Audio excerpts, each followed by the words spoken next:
Tonight, we have David Freund, who is a photographer and an author and a professor.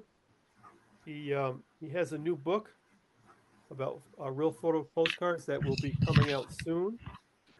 And he's also a board member of the Ephemera Society of America. And tonight he's going to talk about Photo Postcard, the movie. Hello, my name is David Freund. I'm a retired professor of photography at Ramapo College in New Jersey. I'm a recent board member of the Ephemera Society, and I'm a collector and an artist. And I've been particularly interested in photo postcards for 50 years, something like 50 years. And this presentation is based on my to-be-published book on photo postcards, Commonplace. Its long gestation and many edits began in 1983 as Penny Publishing, an exhibition at Syracuse Canal Museum, and at 1984 at the College Art Association panel, The Common Photograph, chaired by Molly Nesbitt.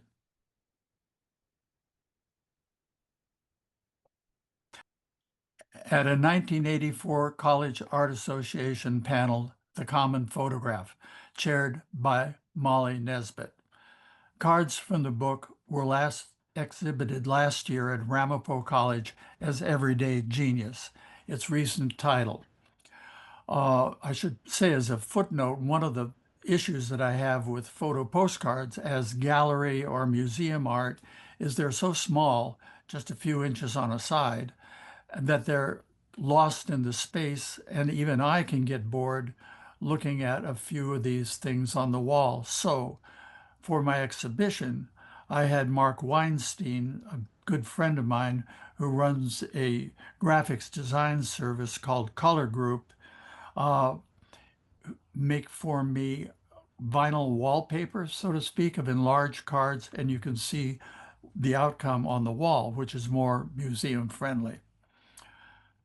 I appreciate the offerings of photo postcard collections based on categorical or aesthetic focus, which is the norm for most people, and the skill and devotion invested in building them. I am interested in similar priorities. However, note that for me, category for many of my best cards is often elusive. Asking what is it about? It's hard to put it into words. However, my collection aims to create something different, a structured, sequenced book of cards to be experienced more like a novel or a movie. The book provides an encompassing view of American life in the early 20th century, picturing the later days of America's transition from an agrarian to a corporate/capitalist culture. It consists of 14 groupings, which would usually be called chapters, that I call scenes, shaped in two-page spreads of 4 to 6 related cards. Later today, I will discuss one spread in detail, but their building block is the diptych, two cards side by side whose meaning is seen in their relationship. Here are two. I'll say a little about how I see them. Then, to further illustrate the concept, 11 more diptychs of cards seen throughout the book, not as diptychs, but in different relationships. Here are two women, which would normally be seen by the average viewers. I look at this one, then I look at that one. For me, it's interesting that the young woman on the left is an artist with a French horn, and the woman on the right is an artist in aerial gymnastics who has a similar form in the apparatus she's holding.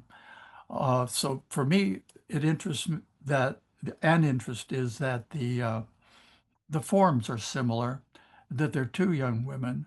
They're both very self-possessed, no smiling, this is me, I'm serious. And that relationship between the two is what uh, gets my interest. This is among the cards that I find difficult to actually say something about because for me it's fairly obvious, but I guess I can say that the relationship is here's a fortune teller turning over the cards. What's going to happen in your future? What are you going to be like? What will your future hold for you? And so you have these two guys in a cross-dressing uh, portrayal in a studio photograph. And so it's almost very simple. Here's your fortune, and here's how they turn out. But they're both pretty terrific cards. These, I'll say, I'll just be quiet now for a while and go through a number of these diptychs, give you 6 or 7 seconds each to let them sink in.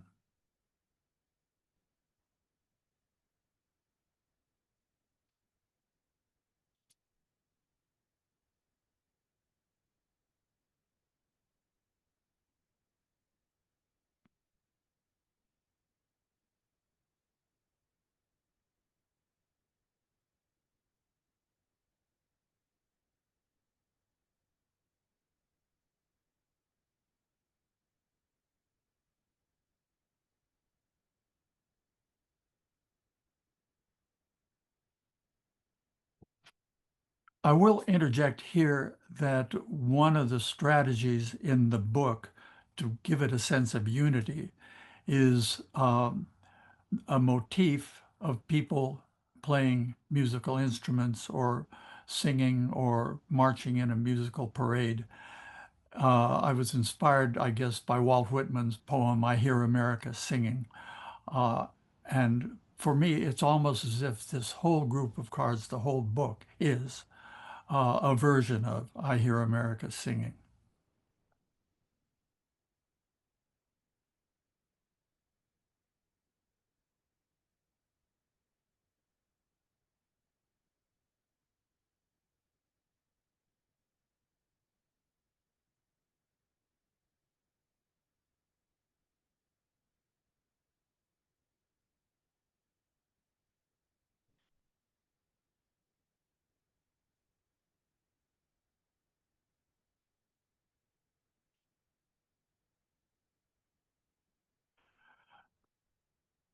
I have to cheat and just draw attention to the fact that for me, the interesting thing is the sideshow nature of the Native American costumed figure on the left uh, and the actual tragedy of Geronimo on the right.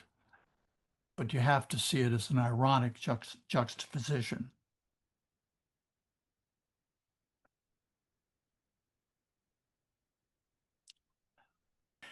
In the late 19th century and well into the 20th, colorful, non-photographic picture postcards were a nationwide fad. Affordable little prints, they were mailed in the millions and avidly collected. Two practices that promoted the embrace of a new card, the photo postcard, a real black and white photograph that could be mailed for a penny. In 1902, Eastman Kodak printed Postcard on the back of a 3.5 by 5.5 inch piece of Velox double weight photographic paper. Followed in 1903 by their Model 3A roll film camera that made postcard size negatives.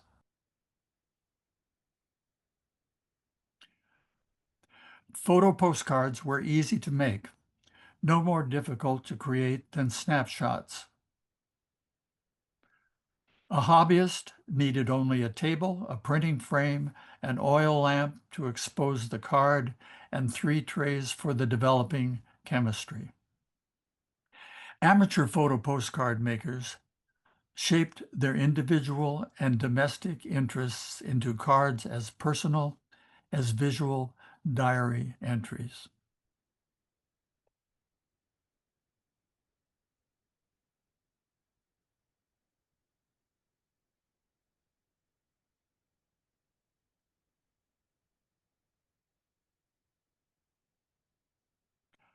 I should interject here that a common practice in interior shots in family groupings was to use a photograph of a person who had died to represent them still within the family group.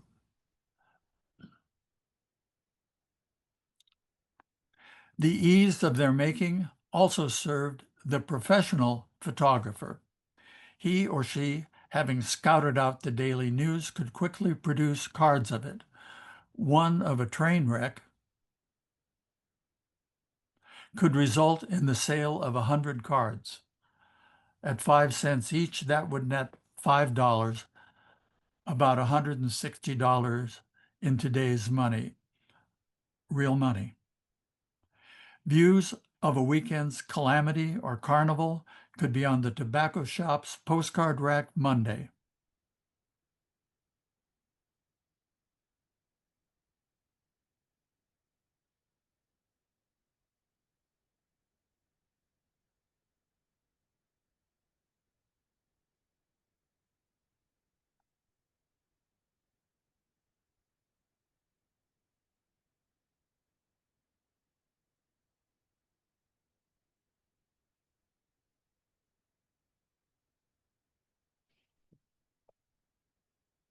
If more than one photographer made cards of such events, the ones that best communicated it were likely to be the ones that sold and, importantly, the ones that were saved that we can see today. The professionals' cards were the only available photographs of the town's noteworthy events. More newspaper than a diary. They were the town's chronicle, its record, Observer, Examiner, and Daily Post. I will add that not until the late 1920s could small town papers reproduce photographs, and they would be of much coarser appearance than the beautiful surface of a black and white photograph. The photo postcard, like no other expression in pictures, has built into it an admixture of amateur and professional talent. Pictorial newspaper and photo diary, it was a form that depended upon and enhanced both. Although most Americans of the early 1900s might live to see only a small part of the United States, photo postcards could recast their conception of its vast territory into a place that felt like a home, a common place where they belonged. An egalitarian America of wage earners and those who worked the land. In photo postcards, states and people appeared united in a form as up-to-date then as motion pictures. Another new form showing how Americans conduct themselves. My collecting began in the early 1970s when a friend took me along to a monthly meeting of New York's Metropolitan Postcard Club. I was confronted with dealers at tables arrayed with maybe 1 million cards. I have to add, for those who are knowledgeable of postcard shows, I didn't have a slide of an old Metropolitan Postcard Club meeting. This is a contemporaneous postcard club, not postcard club, postcard meeting in York, Pennsylvania, one of the largest in the world, I'm told. Inclination and budget steered me to the cheap stuff, which at the time included photo postcards. Often these were simply called black and whites, few paying them much attention among the varieties of well-designed and printed colored cards. It was $0.25 to $1 for the little photographs, many of which I would have been proud to make.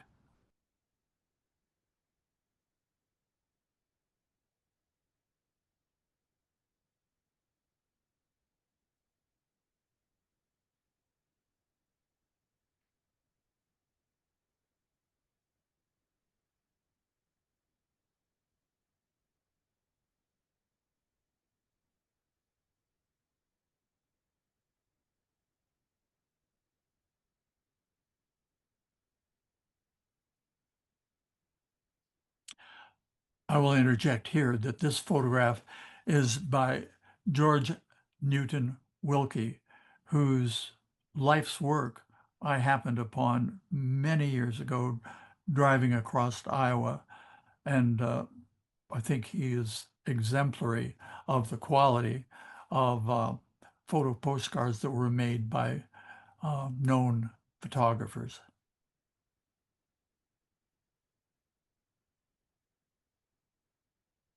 Today's 50-cent card can cost, yesterday's 50-cent card can cost $50, a price reflecting such dealer/collector yardsticks as rarity, condition, category, formal quality, and occasionally photographer reputation. Regardless of such variables, the card's size and commitment to their subjects can lend them an unexpected unity, sometimes making it seem as if America were an anonymous photographer photographing itself.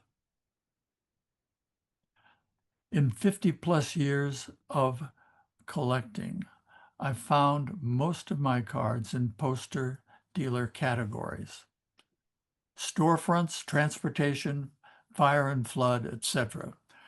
From any postcard show, I could usually bring home a small stack of cards, and later, the room quiet, drink in hand, I found their strongest affect and meaning by looking at them in unsystematic ways. The least interesting card, say, to follow one of an automobile wreck, would be another automobile wrecked,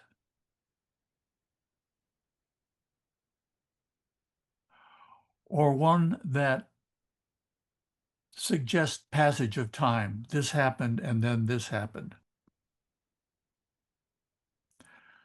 But next to such an accident, possibly a portrait of two friends in an office or an arriving train might dovetail with an apposite click.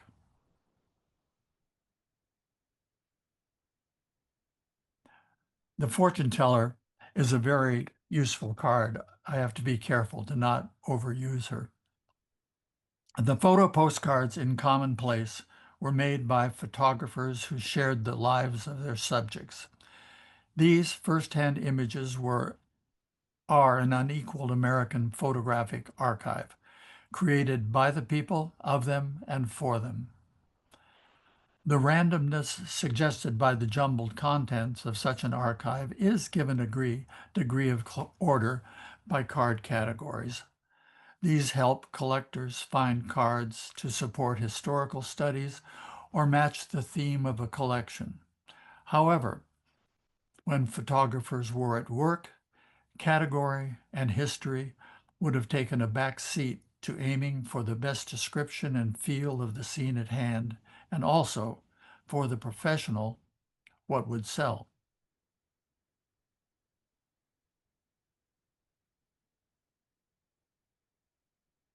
As a photographer, these issues are the ones that interest me most.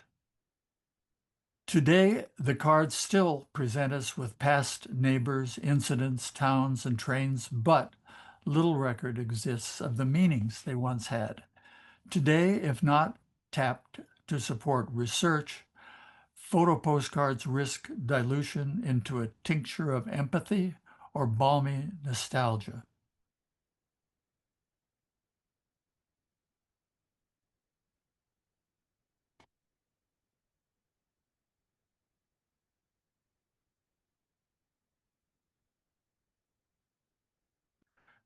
To summon a sense of their original potency requires more.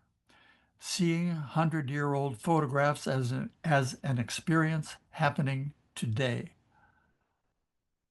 How that alteration might happen is hinted at by a commentator pen named Ultima Thule, just because it's an unfamiliar name, and this is what it refers to, who wrote in the December 1913 issue of American Photography The photographic picture postcard, like the motion picture play, has come to stay. Of this there is small doubt, and we venture but little in asserting that both interests are as yet in their swaddling clothes. 1913. I haven't found any support or argument against this bold opinion that puts the photo postcard and cinema on the same footing. But it's hard for me to think that Ultima Thule was the only one who did. Extending Thule's perspective to the idea that paging through a book of photo postcards today could in some way evoke the experience of watching a motion picture play might seem a stretch. However, in both forms, we learn how we should dress and act. And both movies and photo postcards are delivered in photographic frames that rely on detail, light, composition, picture form, and characters. However, unlike movies that unfold in movement, usually according to a script, the photo postcard's sweeping storyboard is composed solely of American events randomly cropping up before still cameras in the hands of thousands of American photographers. To make these cards move today is not a project of recovery, but one of invention, sparked by deductive and formal insights found in clues and by chance in boxfuls of photo postcards.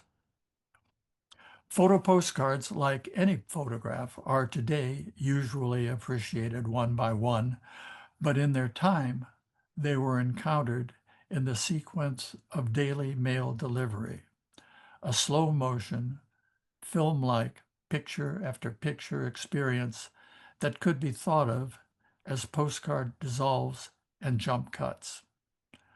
A single card captures an isolated moment, but when within an ordered group, much like a film sequence, the cards can suggest a fragmented, intuited story.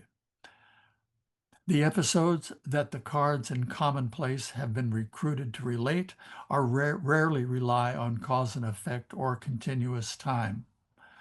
There will be the gaps expected when piecing together fragments blown across a century, gaps to be filled by the viewer's knowledge, intuition, and empathy.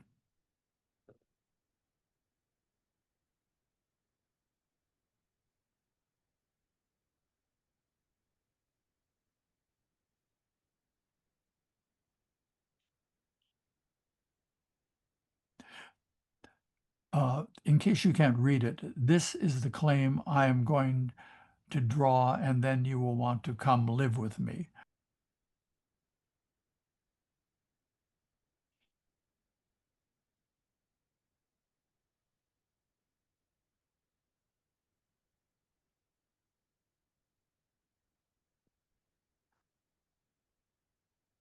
If it's difficult to read either of these, the left card is a quotation from the Iliad when Hector is about to die by Achilles' hand. For our country, 'tis a bliss to die. The right card captioned, Tree where Burton was hanged by mob, Springfield, August '08. Both work as such an incredible diptych of memorials. Because of their uniform size, photo postcards can suggest visual and narrative connections among disparate kinds of photographs that would likely juxtapose awkwardly, such as a snapshot of a woman bathing her infant in a sink, a school photographer's 8x10 of a girls' basketball team, a company report photograph of telephone switchboard operators, and a newspaper shot of a suffragist parade. The snapshot, the 8x10, the company photograph, the newspaper shot, right? These four normally pictured in photographs of differing size and quality, are seen in Scene 9, Sister, as photo postcards that speak easily to each other about the aspect of the culture they depict.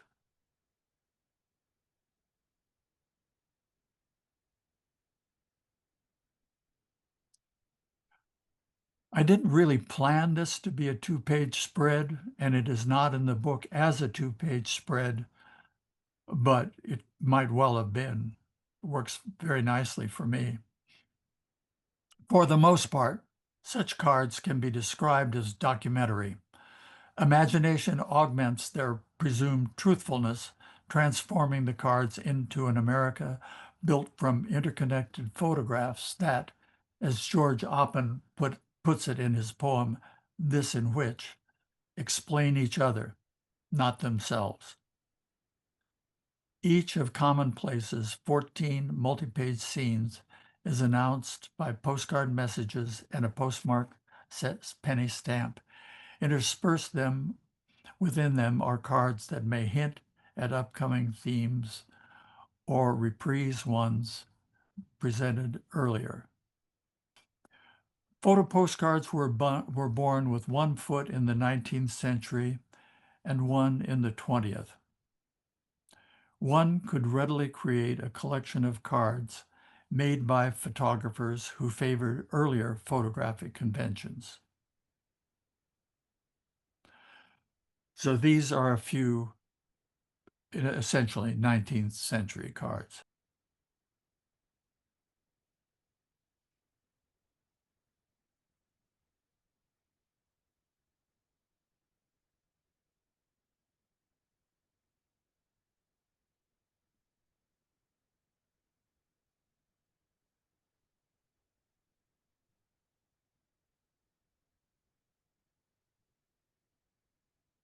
However, because of more sensitive modern films and handheld cameras that could capture movement and a culture keen on the new, cards with subjects rarely or never before seen are abundant.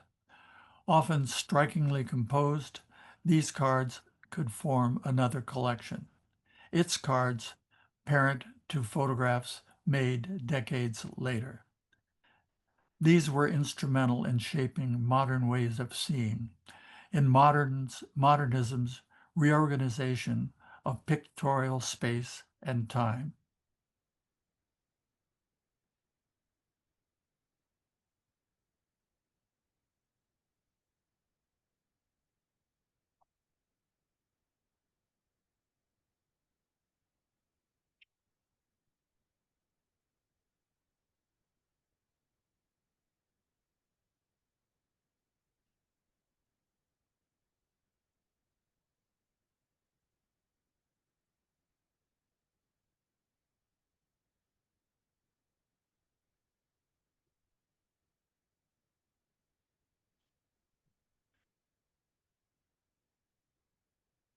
Even collage was a technique that the more modern cards employed.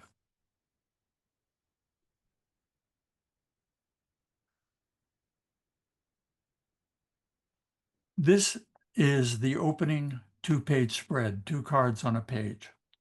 A postcard message tells us that the first card, the upper left one that in a movie would be an establishing shot, was taken from the top of a water tower. It shows a small, orderly town surrounded by uninterrupted prairie, centered on a three-story building, probably a schoolhouse or a courthouse. In the foreground is the Atlas lumberyard, whose, whose architecture echoes the Ojibwe Indian spirit houses in the cemetery of the lower right card. Above that card is one that further associates white and Native American habitation, showing the Tripp County, South Dakota land rush on land that had once been part of the Rosebud Sioux Reservation. The remaining card, pictures a cotton market in Stroud, Oklahoma in 1909, with cotton-laden, horse-drawn wagons crowding the street. On its buildings are signs promoting Stroud's banking, law, food, and furniture businesses. A Coca-Cola sign, its logo unchanged in more than a century, reaches beyond Stroud city limits and from 1909 to today, connecting Stroud to national corporate culture and to us. The Coca-Cola sign shows up in 4 of the book's other scenes as a motif that links Native, in the subject matter you're seeing here, Native Americans, automotive travel, war, and in this Stroud cotton market slide to African American cotton picking.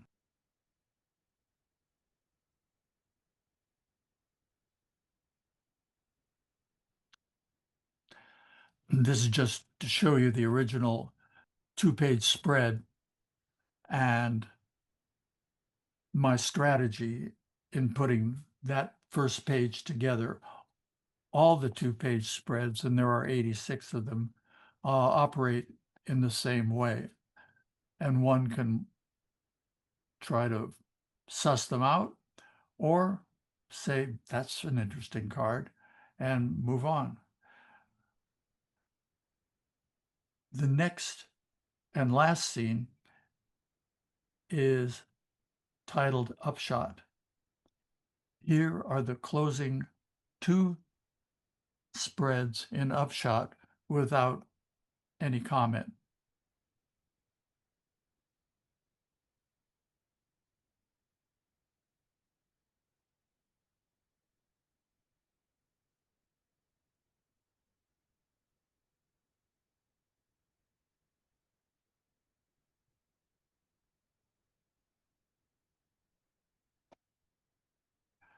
So that's the tour of Commonplace.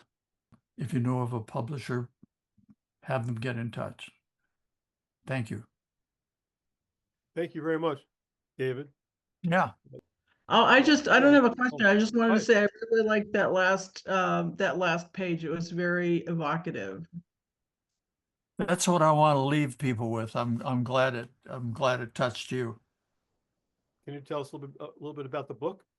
When it may come out, or I wish I could. Oh, okay. It's in the works, though, right? Yeah, we're hoping for. I mean, I'm uh, I'm just shopping it around.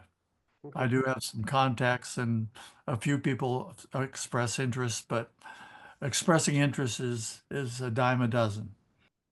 Could I just interject something? Because the way that you, and I'm familiar with this book, but the way you look at, or we look at postcards and American postcards, photo postcards in particular, uh, with this narrative of history, a historical narrative, it seems what you're doing is turning it into an emotional and poetic narrative, not a narrative like a linear narrative or something we're used to when we think of American history. And I just was curious if that's something that you can speak to. Well, yeah, I can.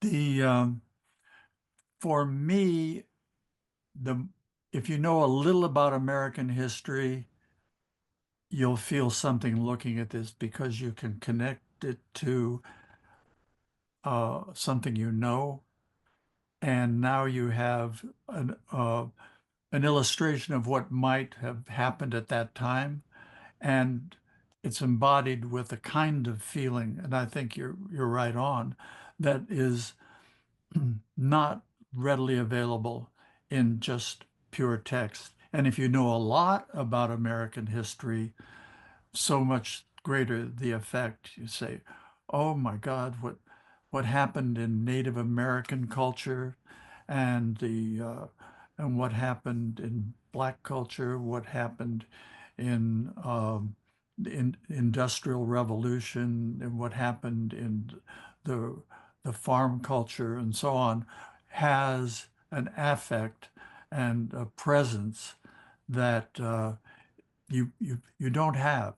You say, I mean, for me, it's just like what you said and the first respondent said. It it it, it actually, I'll throw one thing out here. I once had a slightly difficult relationship with a student that uh, I was trying to encourage, but it seemed like whatever I was doing wasn't working. At one point, she showed me some work, and I just held it in my hands. It was a little book, and thumbing through it, I just handed it to class, and I said, "Here, take a look at this. This does what art's supposed to do. It's supposed to break your heart." And I never said anything like that before. I mean, I'm pretty reasonably well up to date on theory and concepts and so on and so forth.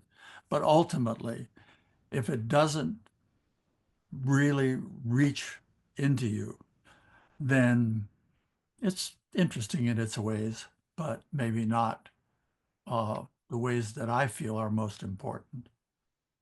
Do you think Does that that it does? But I've never, I've talked to you a lot, but I've never really asked you anything specific about how do you view the photograph in these postcards almost like poems, like like a way a poem is structured and different poetry is structured. There's many different structures. That there are things in the image visually that actually, when you put them together with in no other way, like almost like paragraphs, I guess, put two together, that it's the others also attributing other stanzas and other verses. And I just was curious. I've never really asked you anything like that, so I'm just curious what you might think about that. Well, I can't, in a way, of course, they're photographs. They aren't literature, but the way they operate when they come in contact with each other can have an affect that is similar to poetry. And I think the Imagist poets in the early part of the 20th century were alert to that, and in their poetry, they would write about an object, a thing, a place, or something like that, so that it would evoke that place in your mind. So in that sense, you might say that that there was some similarity to poetic intention, but the way an actual single photograph works, I'd really be stretching it to find a connection. I probably could, but it might be just that slight bit bullshit. I think the other thing too is, I mean, these photographs are all very emotional because of expressions on people's faces. And up until this point, when you saw portraits in the 19th century, sometimes you couldn't tell if the person was alive or dead. And the only photograph I've ever seen, it's very rarely seen, where someone's smiling from the 19th century is a discarded photograph taken of Abraham Lincoln in the Matthew Brady studio. And it was taken on the day he was assassinated, and he smiled, and the picture came out of focus. And it was discarded and broken, but retrieved later. Of all the photographs I've seen before photo postcards, you never saw any expression. You couldn't technically have an expression on someone's face because it wouldn't be in focus. Well, I do know that when I look at uh, Instagram and watch people performing for the camera, or watch on TV when maybe on the news somebody's talking about is being introduced to talk about a serious subject, they initially smile. And I think, why is this person smiling? And why are all the Instagrams smiling?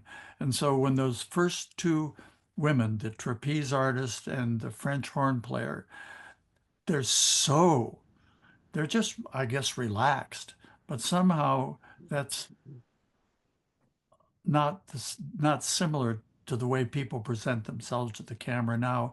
And you just get this sense of humanity. I mean, like you, I looked through the whole presentation afterwards and I said, wow, that's interesting. None of these people are smiling, but I feel I am looking at somebody, not a performance.